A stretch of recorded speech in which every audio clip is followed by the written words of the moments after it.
मंडळी, जगाला ज्याची भीती होती त्या युद्धाच्या दिशेनं जग वेगानं चालू लागलंय। पहिल्या आणि दुसऱ्या महायुद्धाच्या जखमा, उद्ध्वस्त झालेले देश अजून सावरत नाही तोच जग पुन्हा एका महाभयंकर युद्धाच्या उंबरठ्यावर उभं राहिलंय का, हा प्रश्न आज जगाला पडला। अमेरिका आणि इस्रायलनं इराणवर हल्ला केला, त्याला प्रत्युत्तर मिळतंय। आता युद्धाचा भडका उडालाय। सायरनचा आवाज, क्षेपणास्त्रांचे लोळ, बॉम्ब वर्षाव करणारी विमानं आकाशात गिरट्या घालू लागली आहेत, शहरं जळू लागली आहेत, माणसांचे मुडदे पडू लागली आहेत, रस्ते रक्तानं माखलेत, चमणाऱ्या ज्या इमारती होत्या त्या आगीत जळून राख होत आहेत। माणुसकीचा मुडदा पडतोय। युद्धात जे होतं ते सगळं पुन्हा सुरू आहे, ज्याचा काहीही याच्याशी संबंध नाही, ती माणसं सुद्धा यात होरपळत आहेत। मध्य पूर्वेत तणाव शिगेला पोहोचलाय। 3 देशातलं युद्ध संयुक्त अरब अमिराती अर्थात UAE, Qatar, Kuwait, Bahrain, Jordan आणि सौदी अरेबिया इथपर्यंत जाऊन पोहोचलंय। आतापर्यंत इराणमध्ये 550हून अधिक लोकांचा मृत्यू झाला, तर इस्रायलमध्ये 11 जणांचा जीव गेला। अमेरिकेचे 3 सैनिकही मारले गेले। इराणचा मित्रपक्ष असलेल्या हिजबुल्लानं खोमेनींच्या या मृत्यूचा बदला घेण्याचं जाहीर केलं। इस्रायलवर हल्ले सुरू केले। या युद्धाचे चटके जगाला बसायला सुरुवात झाली आहे। कच्च्या तेलाचा पुरवठा विस्कळीत झाला। ब्रेंट क्रूड तेलाच्या किमती 7 ते 10% वाढून $82 पोहोचल्या। जर हे युद्ध लांबलं तर तेलाचे भाव $100 ते $125 प्रति बॅरल पर्यंत जाऊ शकतात। तेलाच्या किमती वाढल्या तर भारताला त्याचा फटका बसेल, देशांतर्गत महागाई वाढू शकेल आणि रुपयाच्या मूल्यावर दबाव येईल, अशी शक्यता तज्ञ व्यक्त करतायत।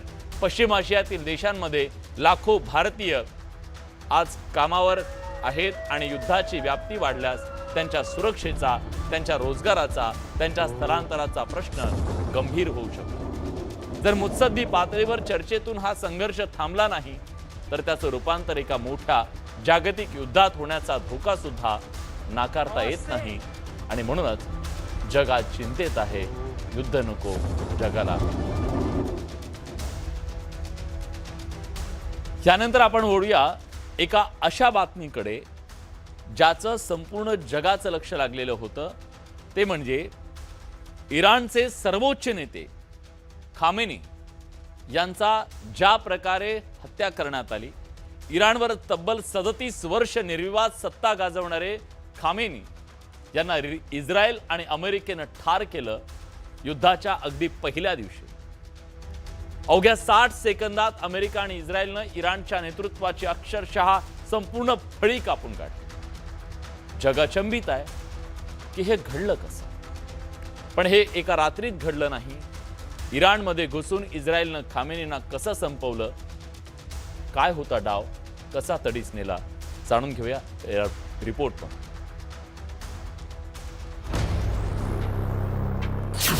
60 सेकंदात खामेनींची हत्या कशी केली।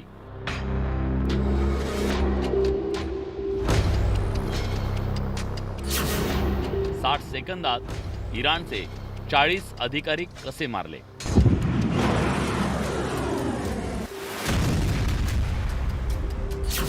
मोसाद आणि CIAनं कसा साधला डाव।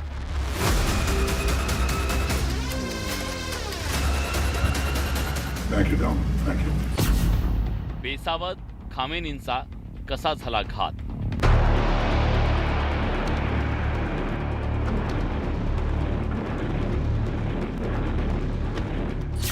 अल कायदाचा म्होरक्या ओसामा बिन लादेन, अल कायदाचा प्रमुख अल जवाहरी, ISISचा प्रमुख अबू बकर अल बगदादी यांच्या खात्म्यानंतर अमेरिकेनं इराणचे सर्वोच्च नेते आयातुल्ला खामेनी यांना ठार केले।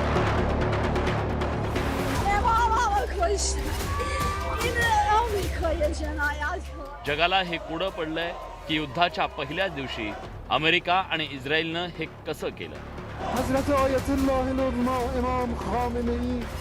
पण हे कोडं आता उलगडतंय, ज्याचं उत्तर आहे इस्रायलची मोसाद आणि अमेरिकेच्या CIAनं राबवलेल्या स्पेशल ऑपरेशनमध्ये।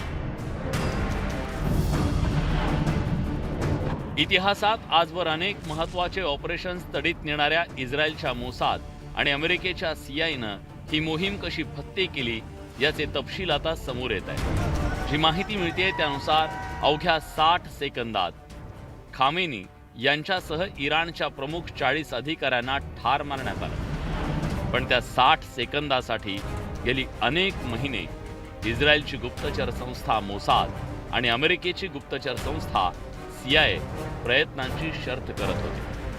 तुम्हाला आठवत असेल, मागच्या वर्षी अमेरिका आणि इस्रायलचा इराणसोबत संघर्ष पेटला। 12 दिवस धुमश्चक्री सुरू होती। तेव्हापासून या दोन्ही देशांच्या टार्गेटवर खामेनी होते। त्यानंतर दोन्ही देशांनी मोसाद आणि CIAला कामाला लावले।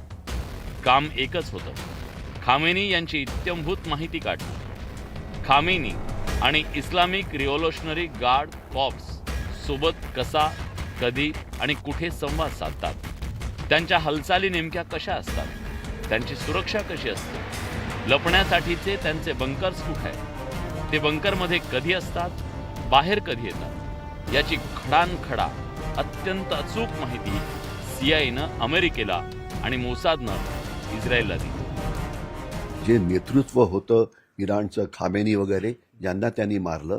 आणि केवळ ते नेतृत्व नाही, जे त्यांचे मोठे जनरल्स होते, मोठे अणुशास्त्रज्ञ होते, यांना त्यांनी मारण्याचा प्रयत्न केला। परंतु इराणला हे माहिती होतं की अशा प्रकारचे हल्ले होतील आणि आमच्या नेतृत्वाला मारलं जाईल, म्हणून त्यांनी पहिलेच एक प्लॅन तयार करून ठेवला होता की जर पहिलं नेतृत्व मारलं गेलं तर दुसऱ्या फळीचं नेतृत्व, तिसऱ्या फळीचं नेतृत्व, चौथ्या फळीचं नेतृत्व। तुम्हाला आठवत असेल तर जून 2025 मध्ये अमेरिकेचे राष्ट्रपती डोनाल्ड ट्रम्प यांनी दावा केला होता, अमेरिकेला हे माहिती आहे की खामेनी कुठे लपले। CIA आणि मोसाद एकाच वेळी एकाच टार्गेटची माहिती स्वतंत्रपणे जमवत होते। या माहितीच्या आधारावरच अमेरिका आणि इस्रायल यांनी हातात हात घालून हल्ल्याची रणनीती आखली। पण त्याच दरम्यान त्यांच्या हाती एक महत्त्वाची माहिती लागली, खामेनी यांच्या एका अतिशय महत्त्वाच्या बैठकीची। अमेरिका आणि इस्रायलनं इराणला चहूबाजूनं घेरलं होतं। तणावाच्या परिस्थितीवर मार्ग काढण्यासाठी खामेनीने आपल्या प्रमुख सहकाऱ्यांची एक महत्त्वाची बैठक बोलावली। ठिकाण होतं खामेनी यांचं निवासस्थान। खरं तर अमेरिका आणि इस्रायलची इराणवरच्या हल्ल्याची मूळ योजना ही रात्रीच्या अंधारात होती, पण त्या बैठकीच्या एका इनपुटनं तात्काळ रणनीती बदलली। वेळ होती सकाळी 6 वाजताची। इस्रायलच्या लढाऊ विमानांनी इराणच्या दिशेनं उड्डाण केलं। ही विमानं लांब पल्ल्याच्या अत्यंत अचूक क्षेपणास्त्रांनी सज्ज होती। उड्डाणानंतर सुमारे 2 तास आणि 5 मिनिटांनी तेहरानमधल्या खामेनींच्या निवासस्थानावर भीषण हल्ला चढवला गेला। याच परिसरात वरिष्ठ सुरक्षा अधिकाऱ्यांची सगळी कार्यालये होती। त्या सगळ्या इमारतींवर एकाच वेळी हल्ला करण्यात आला। अवघ्या 60 सेकंदात 30 ते 40 क्षेपणास्त्र डागण्यात आली, ज्यामुळे संपूर्ण परिसर अक्षरशः बेचिराख झाला। या भीषण हल्ल्यात IRGCचे सरसेनापती मोहम्मद पकपूर, संरक्षण मंत्री Aziz Nasirzadeh, admiral Ali Shamkhani, IRGC aerospace force commander Sayyed Majid Mousavi, उपगुप्तचर मंत्री मोहम्मद सिराजी यांच्यासह जवळपास 40 प्रमुख नेत्यांची हत्या करण्यात आली। इराणच्या नेतृत्वाची अख्खी फळी संपवली गेली। गुप्तचर यंत्रणांची अचूक माहिती, वेगवान निर्णय आणि टार्गेट अचूकरित्या टिपणारी विमानं यांच्या समन्वयाचं हे फलित होतं, ज्यात युद्धाच्या अगदी पहिल्याच दिवशी इराणचं कंबरडं मोडलं गेलं। गेली अनेक वर्ष अमेरिका आणि इस्रायलच्या टार्गेटवर खामेनी होते, पण त्यांना सुगावा लागत नव्हता। अखेर खामेनींच्या एका चुकीनं आणि गुप्तचर यंत्रणांच्या अचूक माहितीनं अवघ्या 60 सेकंदात इराणच्या नेतृत्वाचा सर्वोच्च बुरुज ढासळला गेला। Bureau report, news 18 Marathi.